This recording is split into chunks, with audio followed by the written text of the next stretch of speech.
Hello and welcome. In this video I'm going to show you 5 tips when replacing your brakes.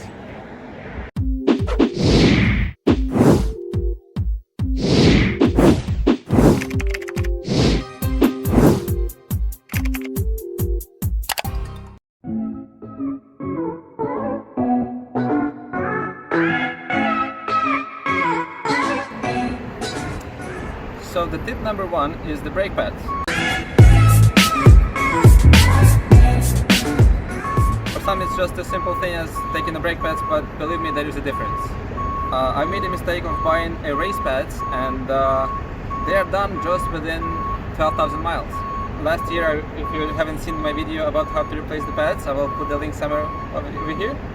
And last year I installed those pads and now they are done. As you can see, this is crap. Now I have to replace the new ones. And here's the replacement that I got. Nothing really fancy. The main reason I got this because they have all the hardware that I need to replace anyway, and they come with this thing that will tell you not to avoid aggressive braking up to 125 miles for the braking period. And you can see the brake pads, they looking really good actually compared to the Brembo ones, and they are a lot cheaper than those. I think I paid about 90 bucks per set of those, and this one is around $45, and they already come with all the hardware. So choose your brake pads wisely, because you don't want to put a race brake pads on the daily. It will wear out really quickly and you will have to replace it within a year or so. So that's number 1. The tip number 2 is to hone your brake rotors.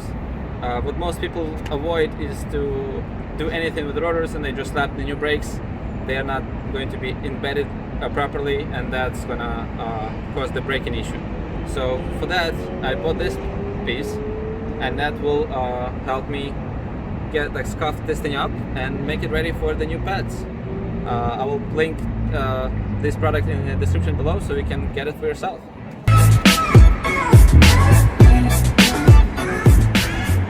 The tip number 3 is to pay attention to your brake rotors. Some brake rotors, they are directional. I made a mistake to place the left side rotor on the right side, and that will cause them overheating. So make sure you're placing your rotors in the correct location. As you can see over here, all of the inside, it's pointed up. So when you're driving, it's going to suck the air when it's supposed to pull it out, because the air comes from the back. So that's the mistake to avoid. It will make your brake rotors last longer.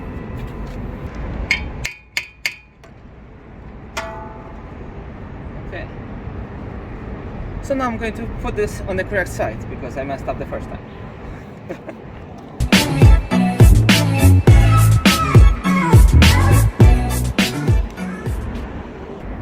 So from here you'll be able to see that this is the correct placement for this rotor. As you can see, these things, they are going away from the car, so if this moves, it pulls the air from the inside out, and that is the correct way to put the rotors on the car. So pay attention to your rotors if you need to do that. Next, we're gonna do the pads, and I'll get you there. The fourth point I want to make is that you should make your research about your car, about the torque specs, make everything ready, all the tools that you need, because you might be getting stuck if you're gonna do this job like I'm doing on the street. If something goes wrong, you'll be stuck for the whole day, and you don't want that to happen to you. So make sure you research it and take all the bolts, replace the bolts to the new ones, get your torque specs for the car. For mine is 240 Newton meters, or I don't remember what's the foot-pound, but I will attempt to do that. It's probably going to be hard.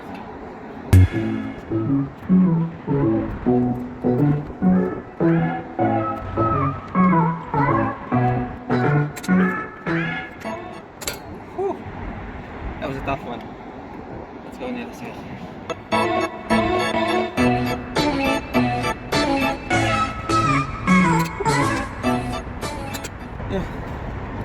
If you want to have this thing, I'll put a link in the description below so you can get it for yourself. It's not that expensive. How much is it? How much did you pay? Around $100. It's really useful tool to have. So let's move on.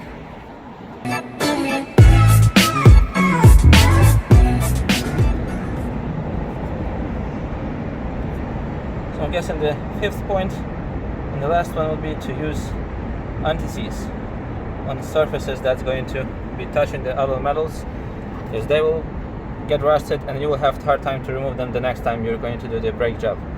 So invest into something like this and it will make your life easier if you are planning to do your brake jobs after you do the first one.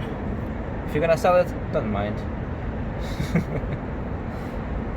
You will also put some Antiseize over here, or preferably a lubricant, because your brake pads are going to be riding back and forth and they need something to ride on. So I'm going to stick them over here, one after the other. Okay. This side is done. It looks pretty, isn't it? The only thing I'm missing is the sensor.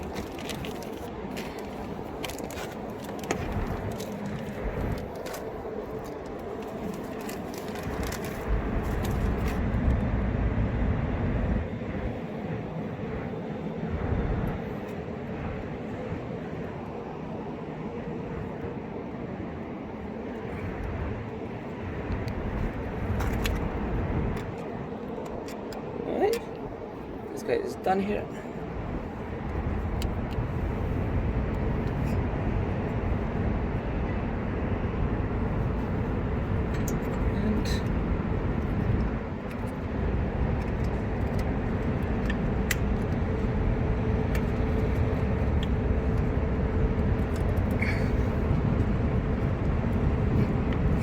Okay, so this side is ready to get the wheel in and it's done. If you're ready with all your preparations, your job shouldn't take you more than, I don't know, 30-40 minutes.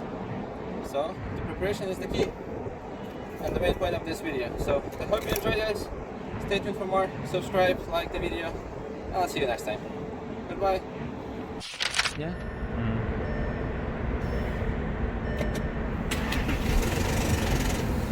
So the first time you need to pump the brakes. Remember, you lost all the pressure before. So now you need to pump the brakes to put up the pressure that you had previously, so then you can drive safely on the road. So that was the bonus point for you.